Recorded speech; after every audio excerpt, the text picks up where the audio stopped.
is the true ending of the movie and just don't ignore anything after that, which I thought was kind of funny, but also kind of poignant at the same time. Since we're talking about weird things that the ending does, can anyone theorize or tell me why Nancy's mom still has his glove? Like, out of all the people that were there that day, why is she the one that has it? Thank you for bringing that up. And the way it's hidden in, like, the fire burner in the basement, like, that is a weird keepsake to have. I don't know why she has it. I don't know why she took it that night. I don't get it. I don't know. So there's a couple theories as to why she kept it. They're saying that a lot of people were theorizing that it was because of her like insane guilt for being a part of it. There's also people that were saying that like she just kind of mindlessly kept it as like a reminder of the horror she experienced. There was a small theory going around that people were thinking that Freddy-Krueger was actually Nancy's biological father, but that was quickly debunked.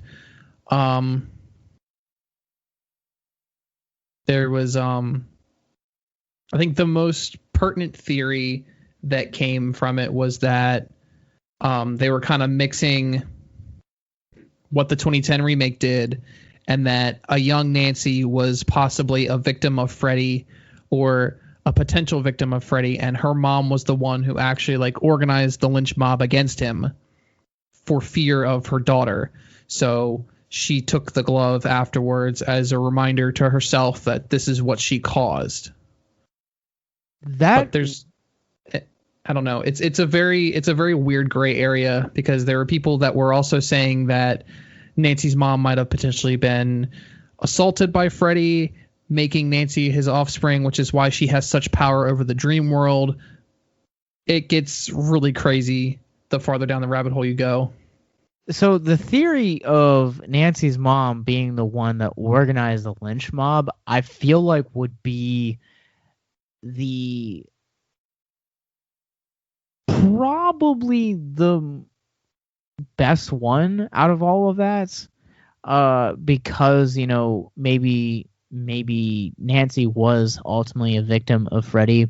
Also, too, it might also explain, you know, why she has a drinking problem.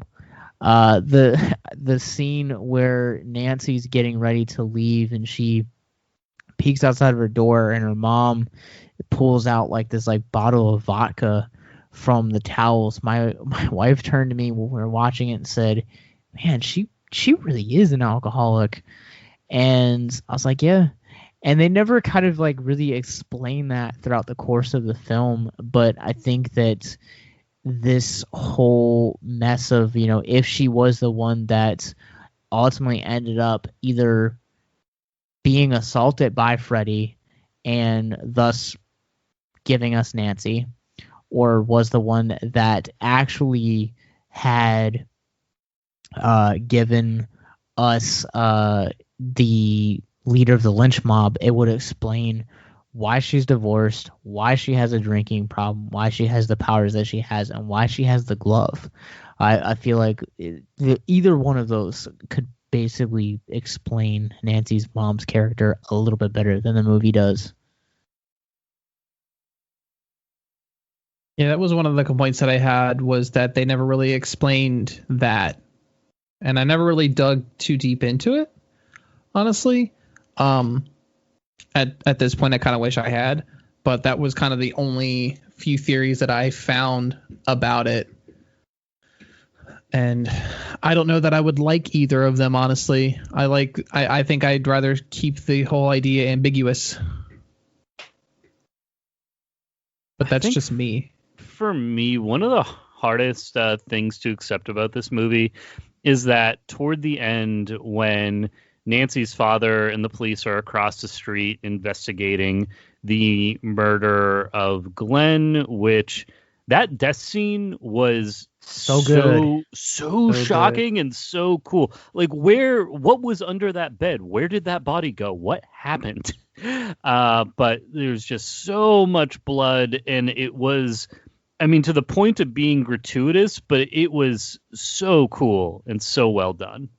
I loved watching the making of that scene. Like, Yes. hearing Wes Craven talk about like the apparatus they had to come up with, where they had to build a whole new version of the room on a tumbler, keep the camera in a stationary position, and basically somehow flip the entire room to let the blood drain out from top to bottom. It's nuts hearing him talk about it. And he's very much like a kid in a candy shop when he's talking about it. He's like, I envisioned the scene and I wanted to do this and I wanted to do that. And I went to my props guy and I said, hey, can we make like 50 gallons of blood rain from the ceiling? And he's like, well, we could flip the room. And he got so excited. He was like, yes, let's flip the room and dump blood everywhere.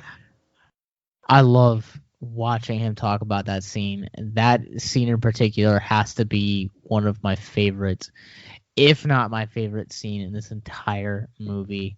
I absolutely love that particular scene. It's so well shot, so well executed, and just the blood goes on forever, and it's so sweet. It's such a good scene, and the other really memorable scene is Nancy in the bathtub and Freddy coming up out of the water and pulling her under. First of all, how deep is that tub? When they show the shot underwater, she is like in a lake being drowned and pulled under. She looks like she's so far under the water, so I don't know what was going on there. But again, that could just be the dream world manipulating reality. I think that's what it is. I have a question for you guys, though. This movie came out in 1984. It is now 2020. Do you guys know who currently holds the world record for longest amount of time without sleep and what that time actually is? I don't know who it is. I can take a guess at the length of time, and that guess would be 13 days. Because I think any longer, you would probably die. I think the record right now is 16 days, if I remember correctly, but I don't know who holds it. I think it's somebody over in like the Far East. So what I found from NPR was Randy Gardner holds it for 11 days and 264 hours. And I believe that is the exact record that Craven uses in the script. Oh, wow. So I don't know if that has changed since then, and NPR just hasn't updated it, but that's what I found. That is cool. I never want to be awake for that long. Having used to being an EMT, working overnights and working 24-hour shifts, I do not enjoy being awake and needing to function at all hours of the night. It's not something I enjoy. I really want to be awake for the 18 hours a day that I am. Right? I remember one of the most tired I ever was, and I thought it would be simple. It looked simple on paper, but I worked a 6-hour shift in like the afternoon, and then I went home, and then I did a midnight to 8 shift, and then I went home, and then I did another 6-hour afternoon shift, and I was like, oh, this is easy. That's like 20 hours, but it's split up over the course of a day and a half, basically. I get to sleep in between. I was so dead by my third shift. I never did that again. I would have rather have worked just 24 hours straight through instead of having these small little breaks in between. The thing in this movie that I find so hard to believe is that when Glenn is killed and her dad is investigating the body, she yells out the window, come to the house in 20 minutes. Come wake me up in 20 minutes. And her dad says, yeah, okay. In that 20-minute time frame, she sets up all these booby traps around the house, and she basically Freddy-proofs the home she's in. She goes to sleep. She handles Freddy in the dream, which having there are in other franchises, dream time moves slower than real time. So I feel like that movie didn't take that into account. So it seems to be a 1-to-1 ratio in terms of time passing. And then she's able to wake up and then she is screaming, and after she runs through the house and has Freddy fall into all of these different traps. All of that supposedly took place in a 20-minute time frame, and I don't feel that she could have set up those traps and done everything that she did in just 20 minutes. No, it's not possible. Dan, do you think about movies just as in depth as possible about just the realism that these movies have to convey? Look, I'm okay with suspension of disbelief. I'm okay with a movie establishing its own rules, but it needs to follow those rules. Another piece of this movie that I had a problem with was when Rod is being hanged in the jail cell by the spirit of Freddy, and they get in, and Nancy's like, oh, I really want to see him. It's important. I think he could be in trouble. They go in. He's the bed sheet goes around his neck. He's taken up against the window and on the wall, so his feet are off the ground. They come into the jail cell. As they're walking in, he is struggling and he's losing consciousness. They open up the door, they run in, they get him down, and they just kind of look at him and they go, oh, he's dead. That bothered me so much because, again, EMT background, they should have started CPR. They should have called an ambulance. They should have started doing not necessarily mouth to mouth, but at least getting some kind of supplemental oxygen into him. It is unlikely that he broke his neck based on the way that we are seeing him struggle. His airway was very obviously occluded. If you are able to take care of all of those things and you have a decent chance of bringing him back and keeping his brain oxygenated and getting a defibrillator onto him. They did none of those things.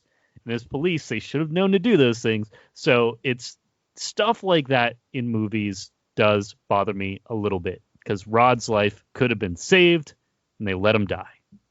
Also, there is also a technical boo-boo in that particular scene that as soon as they walk in, his face goes immediately just white. Like he had been dead for a couple of days at that point. I did notice that. I think, and I was actively kind of complaining out loud as this was happening in the movie. I'm like chest compressions. They're gonna do chest compressions. And my fiance looks at me and she's just like, "He's so dead, Dan. Look how dead he is." And I'm like, "You gotta do CPR." No, look how dead he is. So yeah, they made him far deader than he should have been at that point. But that's my gripes like that aside. I dug this movie a lot. This was really cool. I'm a huge fan of things like practical effects. So seeing all the different practicality that they used in this movie was great. I love the idea of sleep itself being something to be afraid of, which quasi-inspired an idea of something I wanted to write a while back. I never got around to it. But basically, so many people look forward to sleep. I had this idea of what if sleep is this soul-sucking monster that feeds off you. And whenever you go to sleep, you're giving it more power. And by being tired, that's how it lures you so that it can stay alive by making the entire population go to sleep every night for hours at a time. Never got around to expanding on that idea, but it's an idea I had probably on one of my overnights when I was very sleep deprived. Interesting.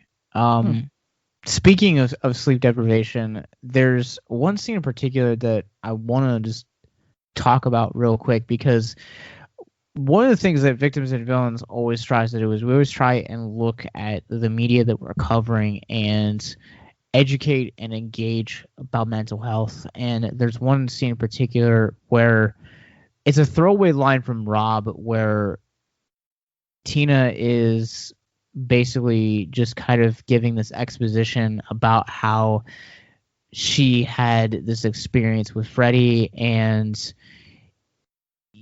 Rod kind of makes something to the extent of almost like this joke, and Tina kind of thinks that he's he's not taking it seriously, and he says the line, "Guys can have nightmares too," and that struck me as very profoundly because I feel like we